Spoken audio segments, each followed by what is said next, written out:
है। मेरा नाम मीरा है।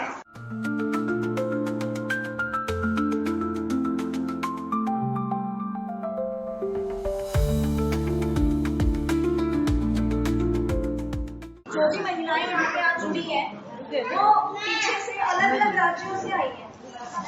मेरे ससुराल वाले बहुत परेशान करते हैं और उस टाइम पे मैंने गाँव में सरपंच से पटवारी से मतलब जो भी सदस्य गाँव के अंदर होते ना उससे सबसे मदद लेने की कोशिश करी, फिर वो किसी ने नहीं दी मदद।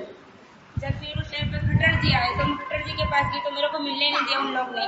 वो वहाँ से निकलने लगा ना, मैं उनके आगे लेट गई, मैंने मदद मांगी उनसे, फिर उन्होंने मेरे को मदद दी है पर बहुत कम दी है। जैसे एक सारिका मैम है वीडियो वाली, उसने मेरी सारी वीडियो को फैलाई है।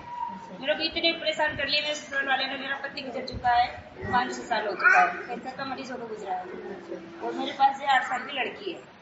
उन्होंने मेरे को बाहर से एमपी से ब्याह के लाया था शादी करके, फिर वो गुजर चुकने के बाद में इन लोगों ने मेरे को धक्का मार के निकाल दिया वहाँ से। तो मैं डीसी सर के पास गई, डीसी सर ने मेरे को एक कमरा दुआया है, मैं वहीं पर रहती हूँ। अभी मेरे को परेशान करते हुए लोग बहुत, अभी मैं अपने दम से रहती हूँ वहाँ पे और अपनी बच्ची को अपने दम से पालती हूँ, अपनी मेहनत से पालती हूँ। ना मेरे को घर दे रखा, ना जमीन दे रखी, ना कुछ नहीं दे रखा, मैं अपने दम पे पालती हूँ। इसलिए मैंने खट्टर के पास मैंने मतलब वहाँ पे आवाज उठाई थी कि मुझे हक चाहिए। ये तो तुम बहू लेके आते हो तो पूरा हक से रखो, या तो ना लाओ इस देश में बहू को। लाने का क्या मतलब है यहाँ लाने का? वो गुलाम है, हम तुम्हारी गुलाम करने के लिए नहीं आए यहाँ, इज्जत चाहिए हमें भी, इसीलिए आए, नहीं तो हम आना नहीं चाहते हैं। हम जब यहाँ आए थे तो हमें भी कुछ पता नहीं था कि हम कहाँ से आकर कहाँ आ गए कैसे देश में। और बहुत फर्क करते हैं लोग यहाँ के।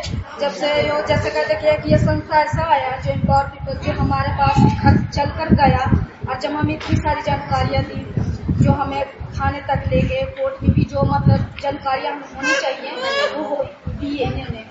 ऐसा होता है ना कि गाँव का सरपंच भी होता है ना, तो जो बाहर स्टेट की लड़की आती है उन्हें सपोर्ट नहीं करते हैं, कहते हैं कि इनका क्या है, ये तो ऐसे ही है।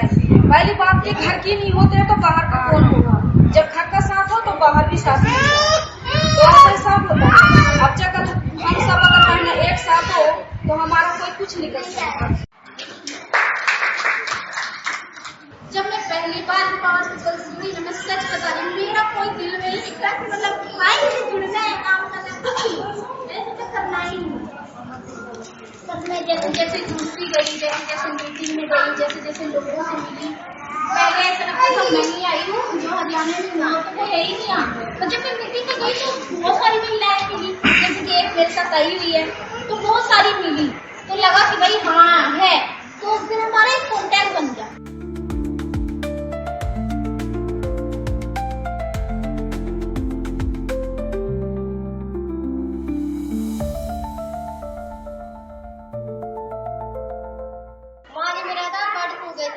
यहाँ बन ही नहीं रहा जी, बहुत फिर लिया जी, मेरे 5-6 साल शादी के हो गए जी, यहाँ बन ही नहीं रहा जी आधार कार्ड। ना सरपंच साइन करते जी, ना कोई साइन करते, यहाँ बहुत फिर ली जी, मैं चंडीगढ़ लग जाती। ये तो आप जितनी बहन हो सारी बार की हो, यहाँ की सरकार यहाँ का बहुत कागज पत्र पूरा नहीं कर रही थी। मेरी एक लड़की, उसकी मैंने जन्म पत्री ऑनलाइन करवाई थी, उसने 8 महीने की फीस कर, उस जन्म पत्री बदल दी, मैं सीओ बिंदु तक आएंगी, मेरी बेटी की एक जन्म पत्री पूरी नहीं। तो आप बहन बेटी हो, कैसे ये गवर्नमेंट पूरा करे? कैसे भी नहीं करती, कैसे भी नहीं करती। ये तो सारी बहन बेटी बाहर की है जी, यहाँ पे तो मैं खुद हूँ, हमारा ही कुछ है, तो इनका क्या होगा? मैं ये बात कर रही थी, आप जितनी भी हो सारी ऐसे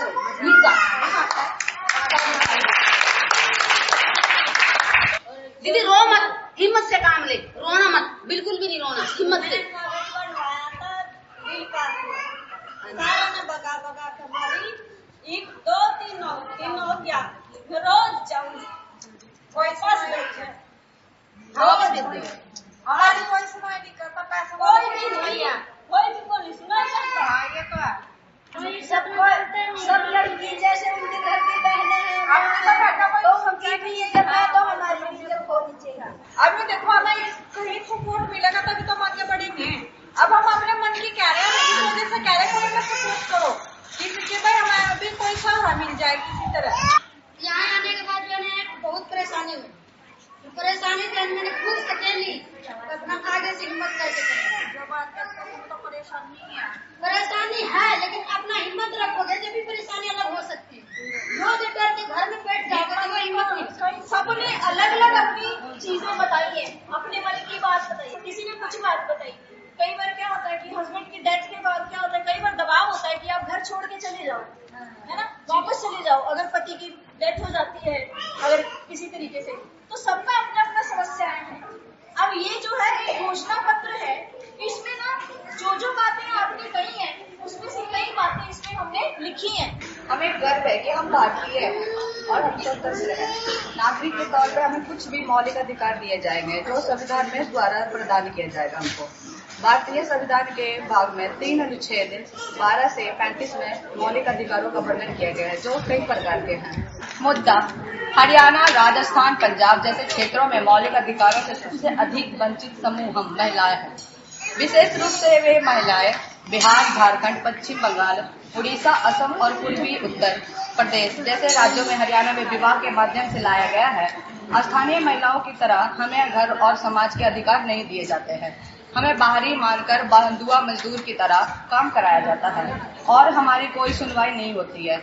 घरेलू हिस्सा आम बात है क्योंकि हमें यह बात तक नहीं पहुंचते हैं कि पुलिस स्टेशन कहाँ है।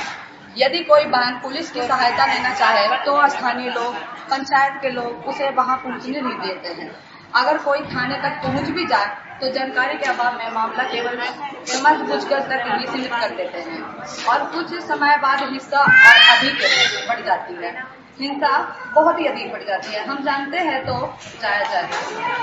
हमारा यह कोई नहीं है जो हमारी मदद कर सकता है। हम ना तो संपत्ति में हिस्सा दिया जाता है और ना ही हमें पति की मृत्यु के बाद घर में स्थान मिलता है। हमारे बच्चों को स्कूल में दाखिला दिलाने के लिए मुश्किल आती है क्योंकि हमारे पास अवश्य दस्तावेज नहीं होते हैं, जो डॉक्यूमेंट्स हमारे पास नहीं होते हैं, जिसके कारण वोटिंग, अस्थायी विधवा पेंशन, अस्पताल का और राशन जैसी बुनियादी सरकार सुविधा हमारे तक नहीं पहुंचा पाती है। स्पष्ट करते हैं कि हम कोई विशेष अधिकार बात नहीं कर सकते हैं। हम केवल मौलिक अधिकारों की मांग कर रहे हैं। हमें एक समय बहू के रूप में सम्मान में मिले और संविधान को द्वारा प्रदान संवैधानिक उपचारों का अधिकार मिल सके। इसे उद्देश्य से हम एकत्रित हुए हैं ताकि मौलिक अधिकारों का विचार कर सके और उस पर दवा सीख सके।